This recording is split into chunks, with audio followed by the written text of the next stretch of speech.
Hey, I'm Sarah Gonzalez. Welcome to the news and why it matters. We have special guests in the house, Sean Spicer. Nice. Hey. Thank you so much for being here. Of course. Glenn, what was the top story for you? Well, I was going to say the caravan, but I just asked right before Oh, God. if he can even enjoy a Melissa McCarthy movie, and I really want to hear the answer. So that it's either the caravan or I'm going to ask. Or that. Okay. Unless she joins the caravan. Stu. Some interesting new polling out of Minnesota related to the Me Too movement and the election. Okay, Sean. 14 days till 2018 midterms. Yeah, okay. Big stuff coming up. But before we do that, got to make sure to thank our sponsor, Riduzone. Sean, I used to be really fat. She tells us to I was anybody going who's to say, listening. is that you saying that? Look, look up at the screen. I was the number 10. Which one is she? She was 10. Look at her and then look at that. Yeah. Right? Yes. Okay. That's like not. It's hard to see. I can't. So, I would not have recognized her. And I'm sorry to always bring it up, Glenn, but it's something that I'm proud of. I lost 100 pounds. It took me 2 years, but it's really hard to keep the weight off once you lose it, which is She why lost it. I found it. I think we're sharing. why we see people yo-yo up and down when they're trying to lose weight. But Riduzone, I have found, really helps with that. It's the good molecule in olive oil that helps boost metabolism and help you feel full. So I lost the cravings and was able to keep it off. You can go to riduzone.com and save 30% off of a 3-month supply by using promo code TheBlaze. And for podcast listeners, that is RIDUZONE.com. Get control of your weight back with Riduzone. All right, Glenn, the caravan update, or I think I'm going to go with the caravan up there. But we are getting there. So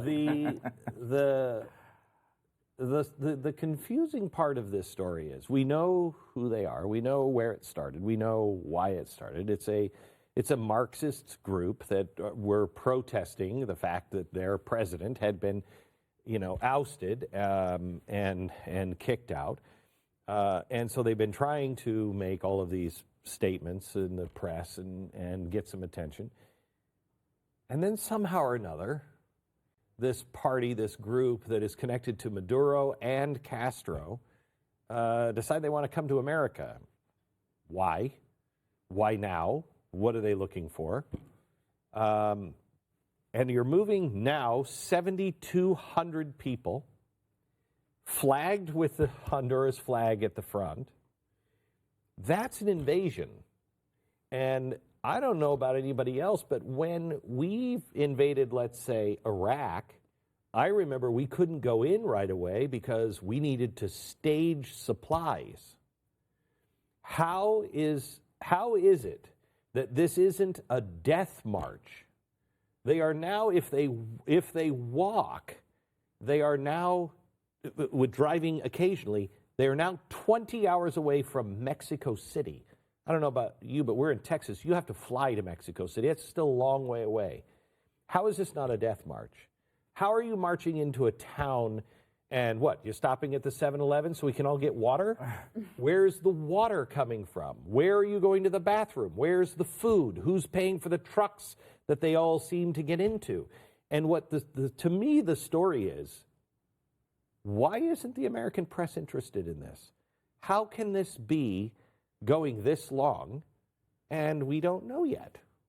The Blaze just committed to hiring some people to go in and investigate. Just finding out could you say death mark? You mean because they logistically it would be impossible to pull off unless it was well planned? These are death marches. You don't go from one place to another without logistics, without water and everything else. People just die on the side of the road. People can be healthy when they leave, but you're walking 2,500 miles. Yeah, and that's where I think, you want to talk about where the press should be picking up. I get, since they're going to cover it from the angle of the left. So where is this humanitarian piece? Right. If they're so concerned about these people, it's fascinating. It's almost like they want to cover one piece of it, 1/8 of the whole story. Not the humanitarian piece of it, not the border security piece of it, not the legal, nothing but somehow the mission. But yet, we don't know what the mission is. Right. Well, they do. Yeah, they say they just want to come here for a job. That's not what they're marching for. Right. That's at least not what they left Honduras about. No, when I say they, I mean the media. That's what I mean, too. They want to. They've defined that this is some kind of cause celeb that we all must be in support of, but they want to cover nothing else of it in terms of the logistics, the humanitarian piece of it, the legal piece of this, the border security piece of it, nothing else. And they're also assigning a motive to That's the right. people. We don't know what the motive is for the people. They're just assigning it. They're not coming here for sanctuary. Yeah, and as far as the media's mission goes, and I don't know that there's anyone in America who would understand this better, this is all about taking McCarthy. down Donald, all about going after Donald Trump, right? Like, this is just a way for them to make the president and the Republican Party look mean. Yes. Here's all these people who are starving, and they're trying to sacrifice for a better life, and all he could do is say really nasty things about him. Well, the funny thing is they've assailed the president for talking about how that there could be some, quote, terrorists or bad people as part of the 7,200, which, seems somewhat interesting that the odds are pretty good that any group of 7,200. But nonetheless, they've assailed his motives and the idea that he's describing this, but yet they are 100% right that all of these people are coming, seeking asylum, have lived horrible lives. Like, we know nothing about them. And that's what we should be saying. We know nothing. Yes. As opposed to the media's view is we have assigned all of these attributes to them. And we are going to say that anybody who doubts that clearly doesn't know what's going on, but we do. So the governor of Texas, Greg Abbott, talked to him this morning. He said, I can't give you all the details, but I can tell you this. There are members and leadership of MS-13, okay?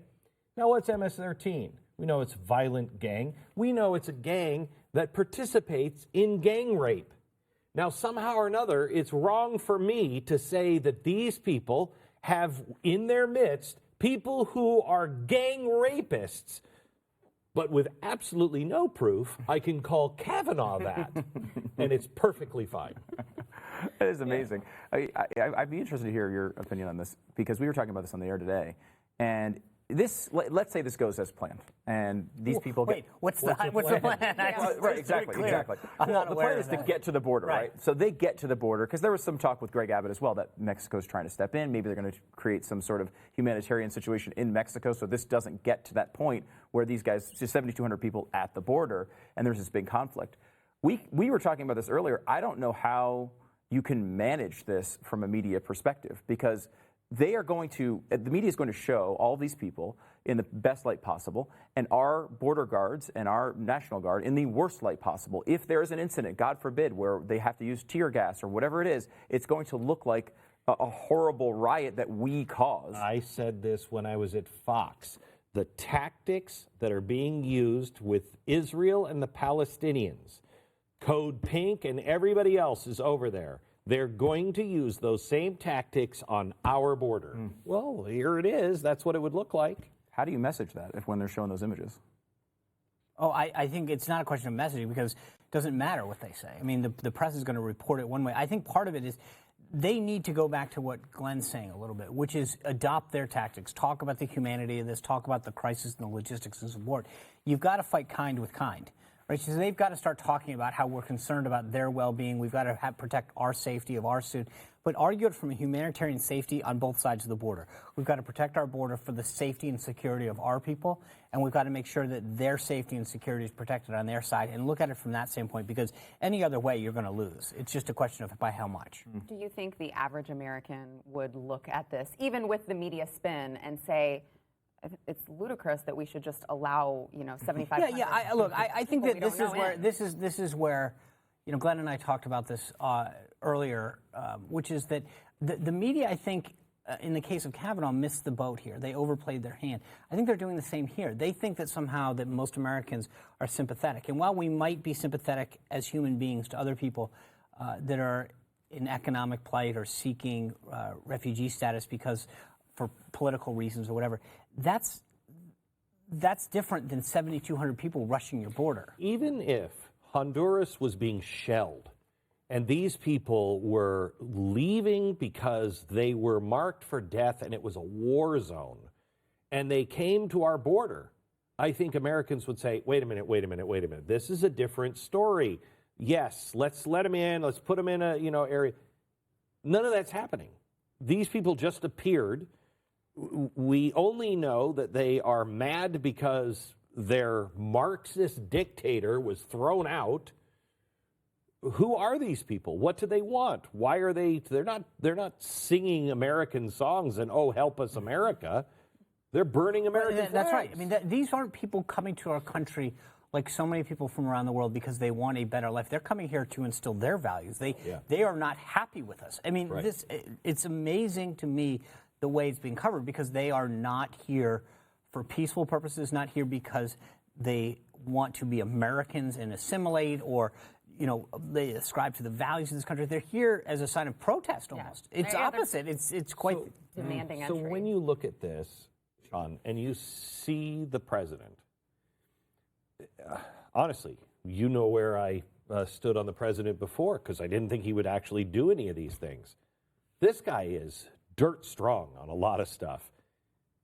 Do you see him, if Mexico doesn't stop, if they don't stop them before they get to the border, do you see him willing to and able to say something like, no aid, and I mean it, I turn off the valve tomorrow. Yeah. Stop this or I turn it off. I don't even think it's a question. It's 100%. He's going to have the military down on that border. But we can't let them get. No. But I think that he is going to use every tool in the toolbox. He will have the military down there. He will turn off all aid. He will impose sanctions against Mexico. I mean, this is not. I think the one thing that, whether you're a supporter or a detractor of this president, do not test him. Yes. and I think that the idea that somehow he's going to turn around and look at Mexico and say, I know you tried, but, I get it, you tried. He will hold them accountable. He's given them fair warning. I actually felt it when you said, do not test him. I actually, that was really from the heart. If you weren't watching, you're only listening, you missed him close his eyes, almost like a prayer. Don't test him. I thought it was more like PTSD. No. But. It's a little of everything. Can I ask you this question on really him? quick. When I've had this theory for a while. If the press would ignore him, it would drive him nuts. And if you wanted the president to do something, you walk into his office and say, you know what, Don? The thing you should never do is this. And there's something inside of him that would go, oh, I want to do that now so bad. It depends on what it is. But I think there's a little element of truth in both of those things. I think the more you ignore him, the more he would, because, there's no question. He relishes in being in the center of it. That's why he loves the rallies. Mm-hmm. But, he's a showman. I don't, none of that should come as a surprise.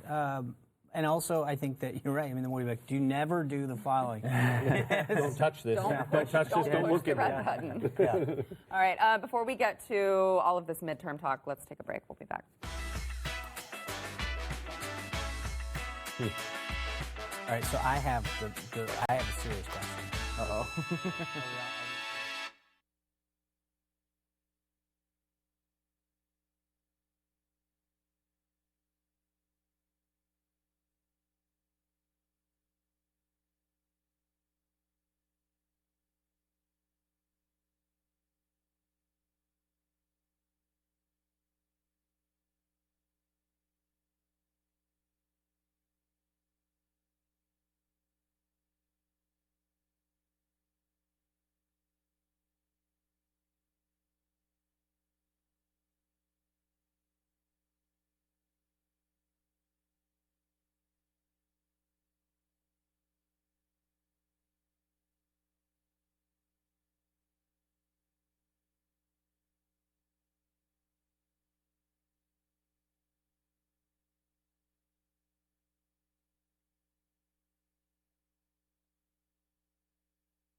before we get into a midterm talk, want to thank our sponsor, iTarget Pro.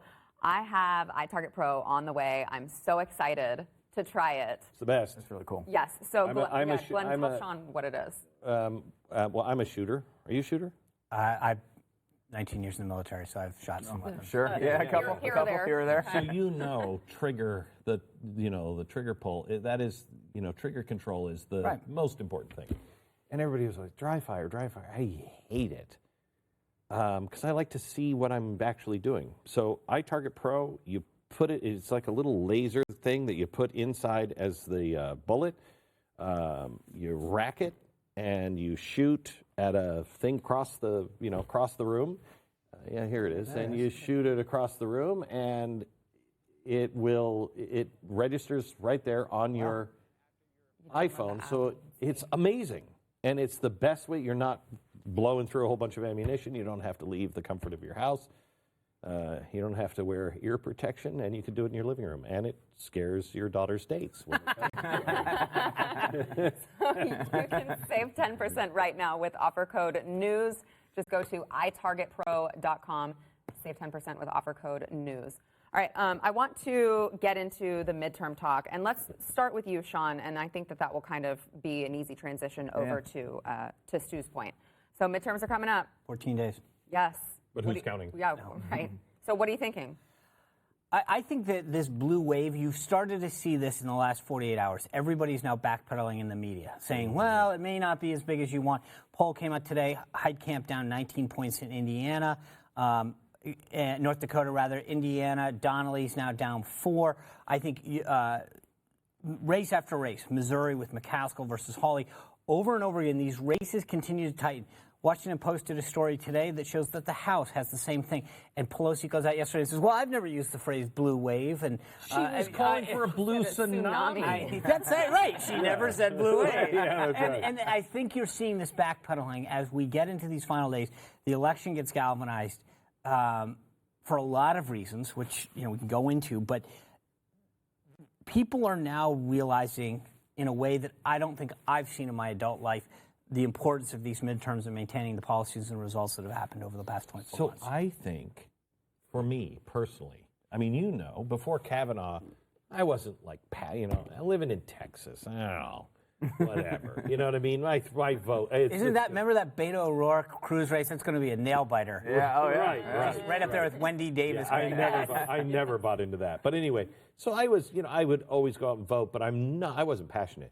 There is nothing that would stop me from voting now. And I actually have gotten to the point for the very first time. I'm so sick of hearing, it's the most important election of your life. Shut up.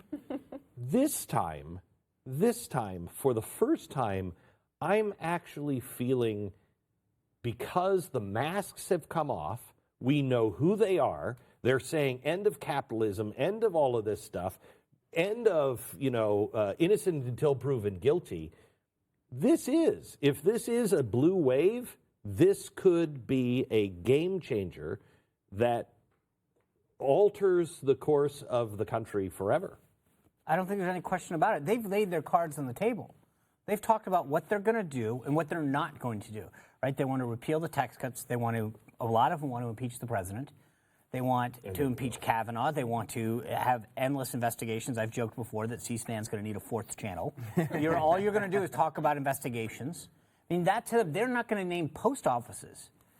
And Pelosi cannot, there is nothing that she could agree to work with Trump on because she can't. Heading into 2020, they cannot give the president a win. They cannot, not because good or bad, but they cannot allow him the talking point of saying, I worked with the Democrats on X. Do you think if the Democrats would have played this differently and not protested on the first weekend, and everybody would have just said, let's just see what he does. He's president now. He's all of our president. Let's just watch him, see what he does. If they would have played it differently, do you think Donald Trump could have been approached on certain issues by the left and said, you know what, I'm going to give, I kind of agree with him on this one, I'm going to give him this. And now they've overplayed it. I wouldn't say that he would have given them anything. I think he would have worked with them on things.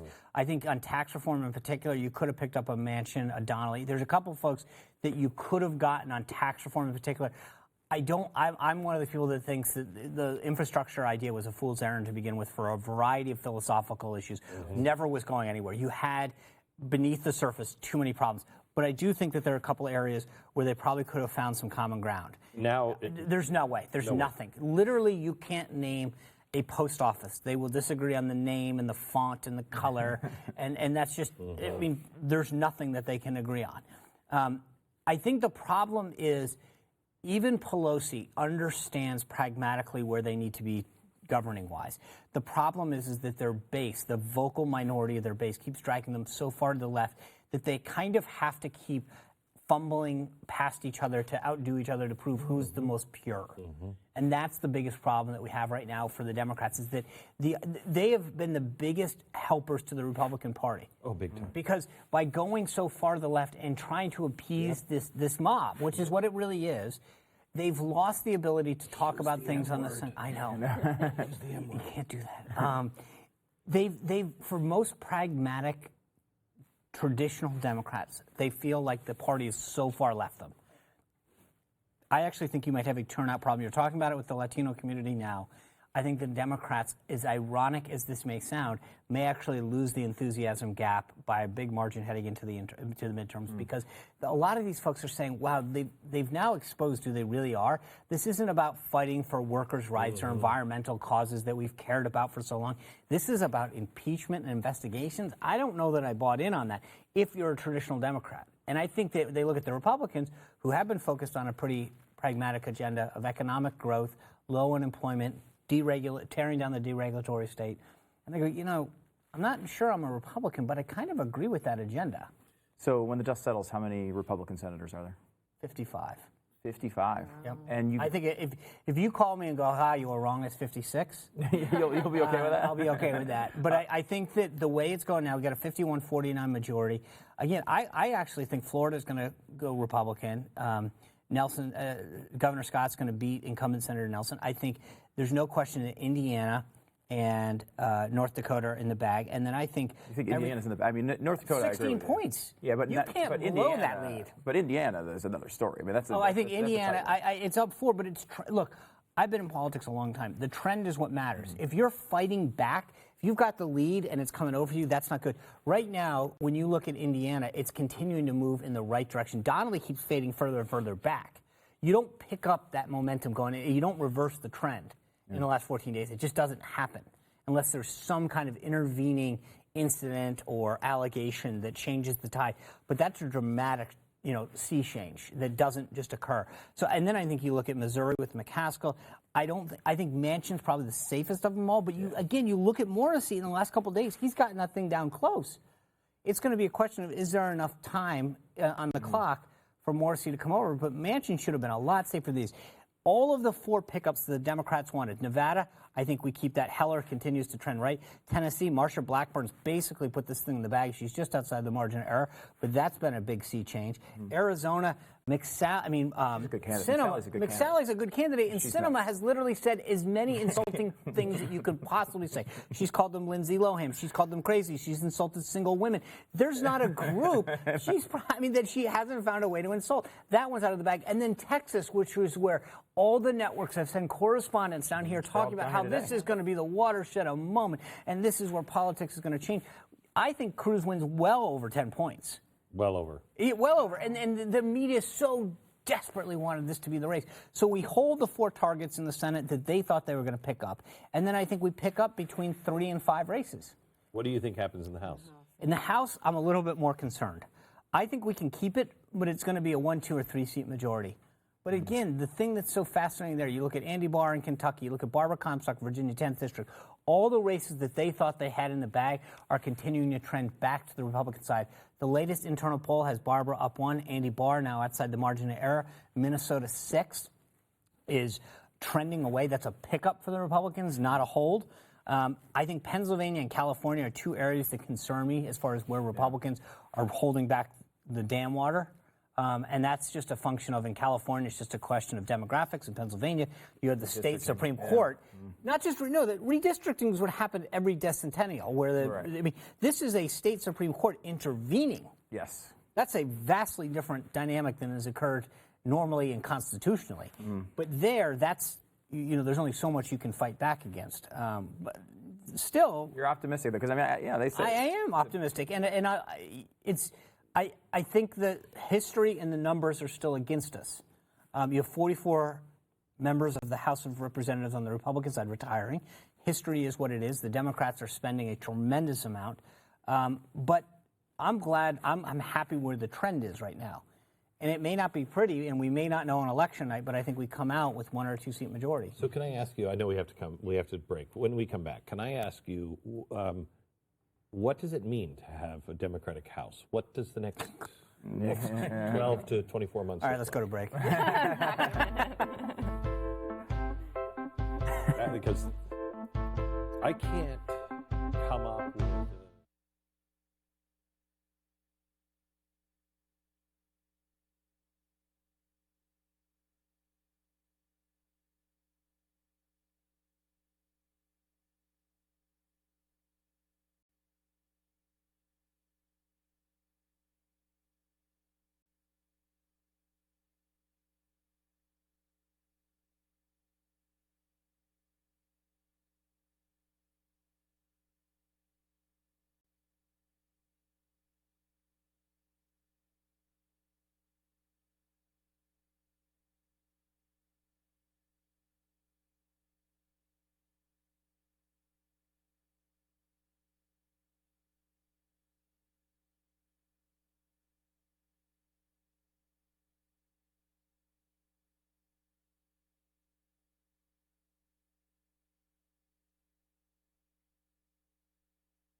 All right, inquiring minds wanted to know. Glenn. Yes. So here it is. Can you even watch a Melissa McCarthy movie anymore? I'll let you know. Come on. No, I haven't. I haven't. I think I probably can. It's the character, not the person. So, I can look at it, and until I see the character, it's not. I like that answer.